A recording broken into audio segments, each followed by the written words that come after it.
al escuchar los primeros movimientos ocasionales de la ropa de cama de abajo. El primer incremento ansioso en mi ritmo cardíaco. Esa palabra, una palabra que había enviado al exilio, se filtró a través de mi conciencia, liberándose de toda represión y callándose a sí misma en mi mente. Fantasma. En lo que ese pensamiento vino a mí, me di cuenta de que mi visitante no deseado había dejado de moverse. Las sábanas de la cama yacían tranquilas y quietas, pero habían sido reemplazadas por algo mucho más aterrador. Una lenta, rítmica y áspera respiración escapaba de la cosa de abajo. Me podía imaginar su pecho subiendo y bajando con cada respiración sórdida, sibilante y confusa. Me estremecí y deseé, más allá de toda esperanza, que se fuera sin incidentes. Entonces algo inconfundiblemente escalofriante sucedió. Se movió. Se movió de una manera diferente que la de antes. Cuando se agitaba en la cama parecía inmotivado, descontrolado, casi animal. Este movimiento, sin embargo, fue impulsado por la conciencia, con propósito, con un objetivo en mente. Pues esa cosa que yacía en la oscuridad, esa cosa que parecía estar decidida a aterrorizar a un niño, tranquilamente y con indiferencia, se sentó. Su dificultosa respiración se había vuelto más ruidosa ahora que solo un colchón y unas cuantas tablillas delgadas de madera separaban mi cuerpo de ello. Me quedé inmóvil, mis ojos se llenaron de lágrimas. Un miedo que las meras palabras no pueden expresar ni a ustedes ni a nadie corría por mis venas. Me imaginé cómo luciría esa cosa sentada ahí, escuchando desde debajo de mi colchón, esperando obtener la más mínima señal de que estaba despierto. La imaginación entonces se convirtió en una realidad desconcertante. Comenzó a tocar las tablillas de madera sobre las que mi colchón se sostenía. Parecía que las tocaba con cuidado, llevando lo que me imaginaba que eran dedos y manos a lo largo de la superficie de la madera. Luego, con mucha fuerza, hizo presión entre dos tablillas, en el colchón. Incluso a través del relleno, se sintió como si alguien me hubiera metido violentamente sus dedos en mi costado. Dejé escapar un alarido y la sibilante y temblorosa cosa en la cama de abajo respondió a ello haciendo vibrar la litera, como lo había hecho la noche anterior. Una vez más fui bañado en luz, y allí estaba mi madre, amorosa, preocupándose por mí como siempre lo hacía, con un abrazo reconfortante y palabras tranquilizadoras que eventualmente atenuaron mi histeria. Por supuesto, ella me preguntó lo que me pasaba, pero no pude decirle, no me atreví a decirle. Simplemente dije una palabra una y otra vez. Pesadilla. Este patrón de acontecimientos continuó durante semanas, si no meses.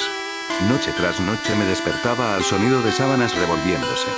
Gritaba cada vez, como para no darle a esa abominación tiempo para que me tocara y me sintiera.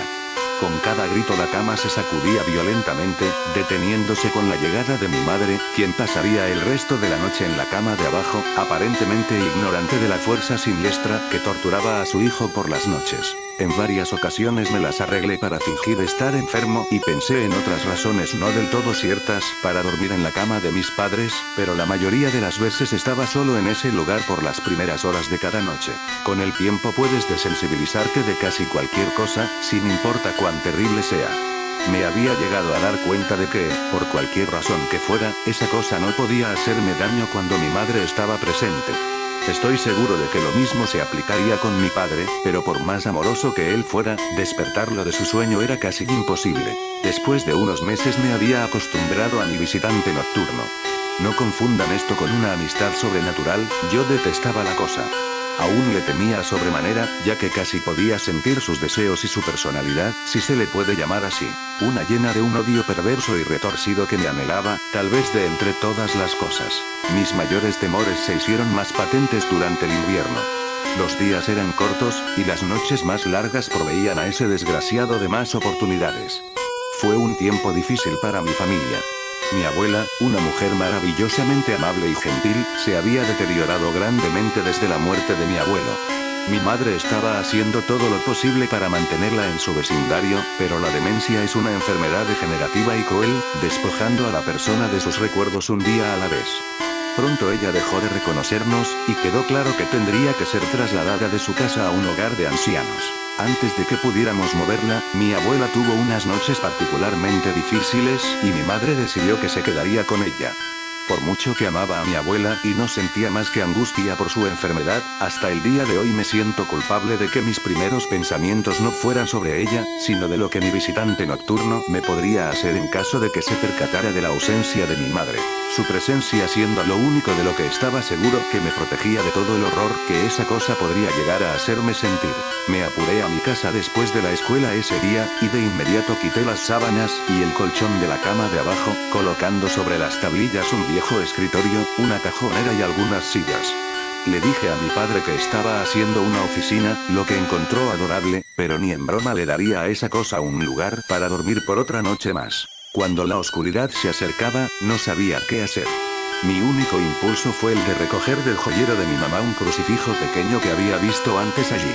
Aunque mi familia no era muy religiosa, a esa edad yo todavía creía en Dios y tenía la esperanza de que de alguna manera eso me protegería. A pesar de mi miedo y ansiedad, mientras apretaba el crucifijo debajo de mi almohada con una mano, el sueño eventualmente llegó. Esperé despertarme por la mañana sin mayor incidencia. Desafortunadamente, esa noche fue la más terrorífica de todas. Me desperté gradualmente. La habitación estaba una vez más a oscuras. En lo que mis ojos se acostumbraban empecé a distinguir poco a poco la ventana y la puerta, las paredes, algunos juguetes en un estante y incluso hasta el día de hoy me estremezco al pensar en ello, pues no había ningún ruido. Ninguna agitación de las sábanas. Ningún movimiento en absoluto. La habitación se sentía sin vida. Sin vida, mas no vacía. Mi visitante nocturno, esa desagradable y sibilante cosa llena de odio que me había aterrorizado noche tras noche, no estaba en la cama de abajo, estaba en mi cama. Abrí la boca para gritar, pero no emití palabra. El terror absoluto había suprimido el sonido de mi voz. Me quedé inmóvil. Si no podía gritar, no quería hacerle saber que estaba despierto. Hasta ese momento no lo había visto, solo podía sentirlo. Se ocultaba bajo mi sábana. Podía ver su contorno, y podía sentir su presencia, pero no me atreví a mirar. Su peso recaía sobre mí, una sensación que nunca olvidaré. Cuando digo que las horas pasaron, no exagero. Acostado allí inmóvil, en la oscuridad, horrorizado. El miedo a veces puede desgastarte, hacerte un manojo de nervios, dejando solo el más mínimo rastro de ti detrás. Tenía que salir de esa cama. Entonces lo recordé, el crucifijo. Mi mano todavía estaba debajo de la almohada, pero no tenía nada. Lentamente tanteé alrededor para encontrarlo, minimizando lo mejor que pude el sonido y las vibraciones que causaba, pero no lo pude encontrar. O lo había tirado de la cama, o ni siquiera podía conseguirlo. Lo habían tomado de mi mano. Sin el crucifijo perdí toda noción de esperanza. Incluso a una edad tan joven, puedes estar bastante consciente de lo que es la muerte, e intensamente asustado de ella. Sabía que iba a morir en esa cama si me quedaba allí, pasivo, expectante, sin hacer nada. Tenía que salir del cuarto, pero ¿cómo? ¿Debía saltar de la cama y esperar que llegara a la puerta a salvo? ¿Qué si era más rápido que yo? ¿O debería arrastrarme lentamente fuera de la cama, esperando no despertar a mi compañero de litera? Al darme cuenta de que no hizo nada cuando me moví tratando de encontrar el crucifijo, empecé a tener las ideas más extrañas. ¿Y si estaba dormido? Ni siquiera había respirado desde que me desperté. Tal vez estaba descansando, creyendo que finalmente me poseía. Que finalmente estaba en sus garras. O quizá estaba jugando conmigo. Después de todo eso es exactamente lo que había hecho por incontables noches, y ahora que estaba debajo de ello, apretado contra mi colchón sin una madre que me protegiera, tal vez solo lo estaba posponiendo, saboreando su victoria hasta el último momento posible. Como un animal salvaje saboreando su presa. Traté de respirar tan superficialmente como me fue posible, y reuniendo cada gramo de coraje que pude, comencé a levantar la sábana con la mano derecha. Lo que encontré bajo esas cubiertas casi detuvo mi corazón. No lo vi, pero en lo que mi mano movía la sábana, rozó algo. Algo suave y frío. Algo que sin lugar a dudas se sentía como una mano delgada. Contuve la respiración, asustado, pues ahora estaba seguro de que sabía que estaba despierto. Nada. No se movía, parecía muerto. Tras unos momentos llevé la mano un poco más adentro de la sábana y sentí un antebrazo delgado y mal formado. Mi confianza y curiosidad casi mórbida creció en tanto me movía hacia un bíceps desproporcionadamente grande. El brazo estaba estirado, acostado sobre mi pecho, con la mano apoyada en mi hombro izquierdo, como si me hubiera agarrado mientras dormía. Entendí que tendría que mover ese apéndice cadavérico si quería escapar de sus garras. Por alguna razón, la sensación en el hombro de mi ropa, siendo arrugada por ese invasor de la noche, me detuvo en seco. El miedo una vez más se acumuló en mi estómago y en mi pecho, mientras retiraba mi mano con disgusto por el tacto de cabello desarreglado y grasoso. No me atrevía a tocar su cara, pero hasta el día de hoy me pregunto cómo se habría sentido. Dios santo, se movió. Se movió. Fue sutil, pero su agarre en mi hombro y a lo largo de mi cuerpo se hizo más fuerte. No hubo lágrimas, pero por Dios que quería de llorar. Mientras su mano y brazo se enrollaban en mí, mi pierna derecha tocó la pared que estaba contra la cama. De entre todo lo que me pasó en esa habitación, esto fue lo más extraño. Me di cuenta de que la rancia y sofocante cosa que obtenía gran placer de violar la cama de un niño, no estaba enteramente encima de mí. Estaba saliendo de la pared, como una araña cazando desde su guarida. De pronto, su agarre pasó de un apretón leve a un estrujón repentino. Me jaló y arañó mi ropa, como asustado de que su oportunidad pasara. Opuse resistencia, pero su brazo esquelético era demasiado fuerte para mí. Su cabeza se alzó, retorciéndose bajo la sábana. Ahora comprendía hacia dónde era que me estaba llevando, a la pared. Luché por mi vida, lloré y de pronto mi voz había regresado, gritando, pero nadie vino. Entonces supe por qué estaba tan ansioso, por qué tenía que poseerme en ese instante. A través de mi ventana, esa ventana que parecía representar tanta maldad desde afuera, nacía esperanza. Los primeros rayos de sol. Seguí luchando, sabiendo que de aguantar un poco más, se iría.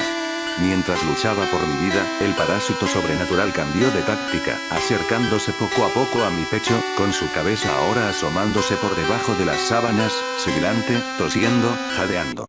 No recuerdo sus facciones, simplemente recuerdo su aliento contra mi rostro, fétido y tan frío como el hielo. A medida que el sol apareció en el horizonte, ese lugar oscuro, ese cuarto asfixiante fue purificado, bañado por la luz solar. Me desmayé cuando sus dedos flacos rodearon mi cuello, sacando la vida de mi cuerpo. Fui despertado por mi padre ofreciéndome desayuno, una vista en efecto maravillosa. Había sobrevivido a la experiencia más horrible de mi vida hasta ese momento, y ahora.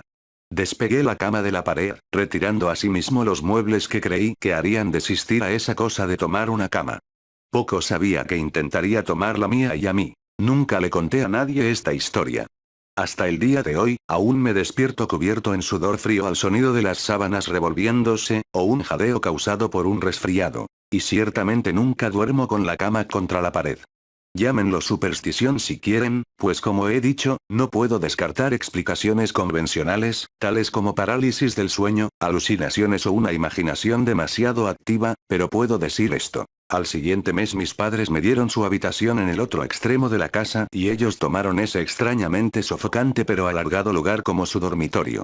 Me dijeron que no necesitaban una habitación espaciosa, solo una lo suficientemente grande como para alojar una cama y algunas otras cosas. Duraron 10 días. Nos mudamos al 11º.